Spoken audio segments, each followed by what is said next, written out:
besarnya bantuan pemerintah yang diberikan kepada guru dalam jabatan peserta PPG ini adalah sebesar yaitu 5 juta rupiah dengan perincian.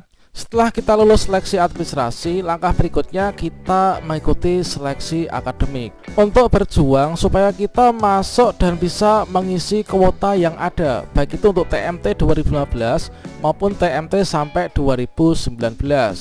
Untuk seleksi akademik PPG daring berbasis domisili, tentunya teman-teman sudah mempersiapkan peralatan-peralatan yang diinginkan. Jika kita sudah dinyatakan lulus seleksi akademik atau pretest PPG 2022, kita akan mengikuti tahapan-tahapan penyelenggaraan PPG mulai dari konfirmasi kesediaan sampai dengan alur tahap akhir, sehingga kita dinobatkan sebagai guru profesional bersertifikat pendidik. Untuk alur pelaksanaan PPG dalam jabatan tersebut, di sini teman-teman sudah bisa mengetahui untuk timeline pelaksanaan PPG tahun 2022. Untuk TMT di bawah 2015 dan juga TMT di bawah tahun 2019. Baru saja Kemdikbudristek mengeluarkan surat terbaru yaitu salinan peraturan Direktur Jenderal Guru dan Tenaga Kependidikan Kementerian Pendidikan Riset dan Teknologi nomor 1019/B/PD 0002/2022 tentang petunjuk teknis pelaksanaan program pendidikan profesi guru dalam jabatan tahun 2022. Bagaimanakah isinya, muatannya seperti apa? Silahkan simak video ini sampai selesai. Sebelum kita lanjutkan, perlu saya ingatkan bagi teman-teman yang mungkin baru pertama kali menemukan channel ini, silahkan klik tombol subscribe-nya dan aktifkan notifikasi loncengnya, sehingga nanti jika ada update video terbaru, teman-teman gak akan ketinggalan informasi. Baiklah sobat semuanya, di sini baru saja Kemdikbudristek itu mengeluarkan petunjuk teknis pelaksanaan program pendidikan profesi guru dalam jabatan untuk pelaksanaan tahun 2022. Yang mana di sini untuk dasar hukumnya dibuat juknis ini, kalau misalnya kan kita cek, inilah dasar hukumnya masih mengacu pada di sini Peraturan Menteri Pendidikan Kebudayaan Republik Indonesia nomor 38 tahun 2020 tentang tata cara memperoleh sertifikat pendidik bagi guru dalam jabatan. Jadi belum ada peraturan baru yang mengatur tentang tata cara memperoleh sertifikat pendidik setelah Permendikbud nomor 38 tahun 2020 ya. Kalau misalkan kita cek pada bagian pasal 1, yang dimaksud dengan sertifikat pendidik adalah bukti formal sebagai pengakuan yang diberikan kepada guru sebagai tenaga profesional.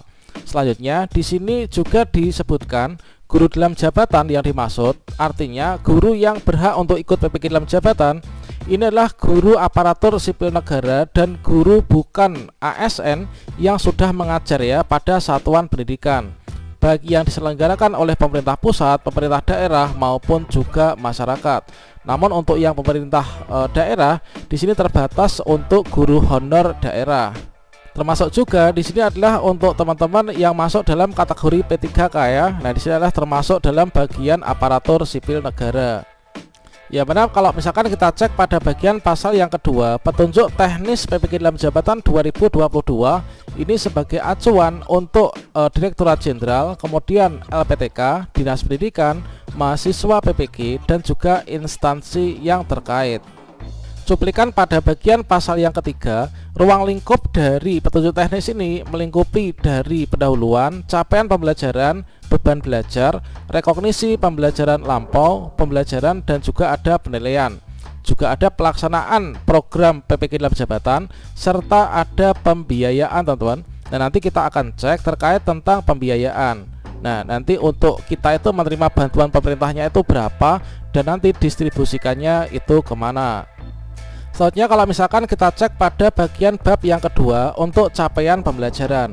Capaian pembelajaran mahasiswa PPG di sini adalah hampir sama dengan di tahun 2021. Yang pertama, capaian pembelajaran lulusan prodi PPG ini nanti mampu melaksanakan tugas keprofesionalan ya sebagai pendidik yang mempesona. Kemudian mampu merumuskan indikator capaian pembelajaran, kemudian menguasai materi ajar termasuk advance material dan lain sebagainya. Kemudian mampu merancang pembelajaran, artinya teman-teman harus mampu merancang, yaitu rancangan pembelajaran mulai dari RPP dan lain sebagainya. Dan di sini masih mengacu pada TPACK. technological, pedagogical, dan content knowledge. Kemudian mampu melaksanakan pembelajaran yang mendidik, mampu mengevaluasi, kemudian mampu mengembangkan diri, teman-teman.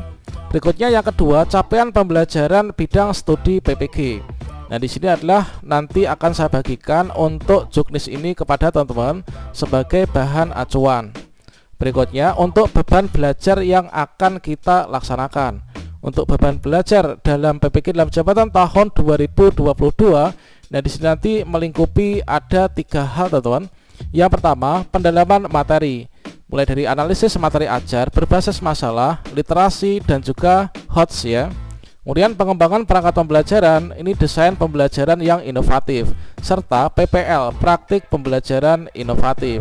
Ini adalah untuk pembagian beban belajarnya. Untuk pendalaman materi, di sini ada 5 SKS, akan diberikan tutorial atau kuliah.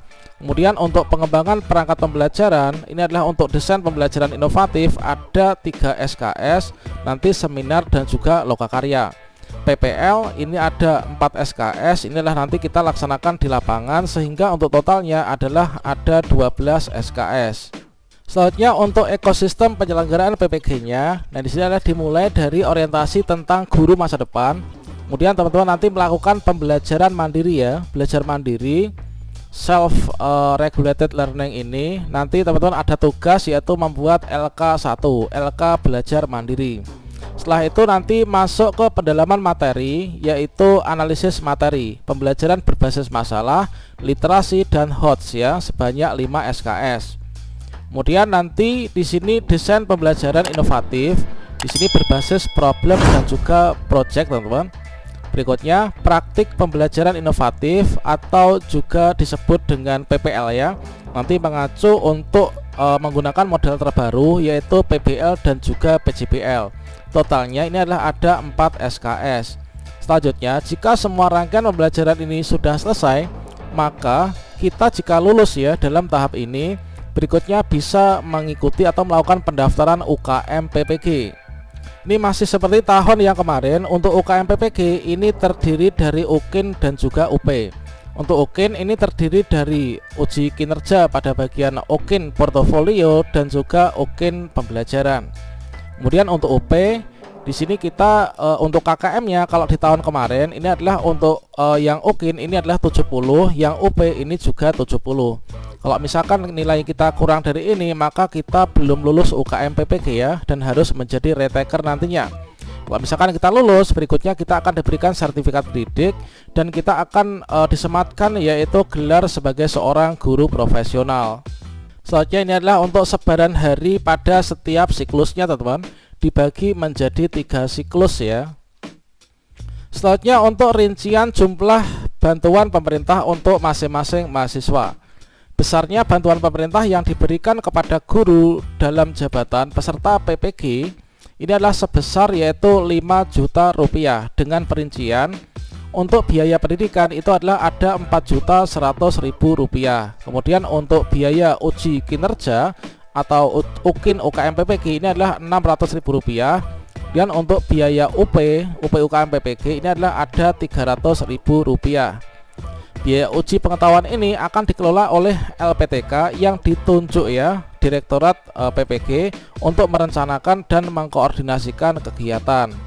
Jadi bagi teman-teman yang lolos untuk seleksi akademik nanti akan berhak menjadi peserta PPG dan mendapatkan bantuan pemerintah yaitu 5 juta, teman-teman.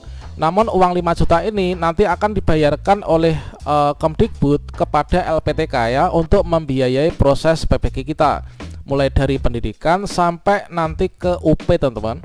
Nah, demikian untuk juknis ini intisarinya. Semoga bermanfaat, menjadi acuan bagi teman-teman. Wassalamualaikum warahmatullahi wabarakatuh.